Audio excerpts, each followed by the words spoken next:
আচ্ছা তোমাদের সাথেও কি এমন হয় সকালে ঘুম থেকে উঠেই মনে হয় আজকে পুরো ঘরটা একদম ঝকঝকে করে ফেলবো?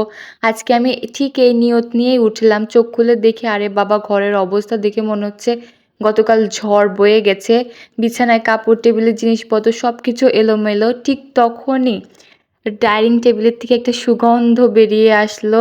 আমি তো দৌড়ে চলে গেছি দেখার জন্য কি রান্না হইছে। আমি যেয়ে দেখি এখানে পোলাও রান্না হইছে, গরুর মাংস রান্না হইছে, ডিম রান্না হইছে, মাছ রান্না হইছে, আলু ভাজি। আমি হঠাৎ অবাক হয়ে গেছি যে আম্মু এগুলা রান্না করছে। আম্মু তো কাঁচকলা ছাড়া কিছুই রান্না করতো না।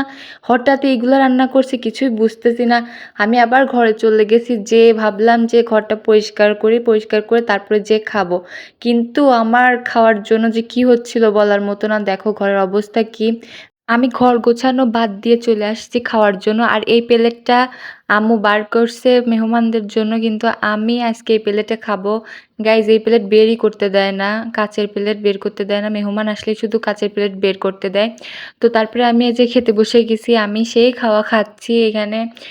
গরুর মাংস দিয়ে খাচ্ছি, ডিম দিয়ে খাচ্ছি, সেই আনন্দ করে খাচ্ছি। খাওয়ার পরে আর উঠতে পারি না গাইজ, কি একটা অবস্থা।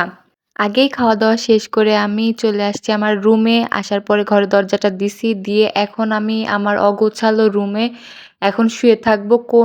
কেউ ডিস্টার্ব করতে পারবে না, কিছু না। আমি খাইয়ে-দাইয়ে এখন আরামে চিল করবো গাইজ। আমার খাওয়া-দাওয়া শেষ, সব শেষ। আর কালকে একবারে ঘর পরিষ্কার করবো। আজকে আর ঘর পরিষ্কার করব না।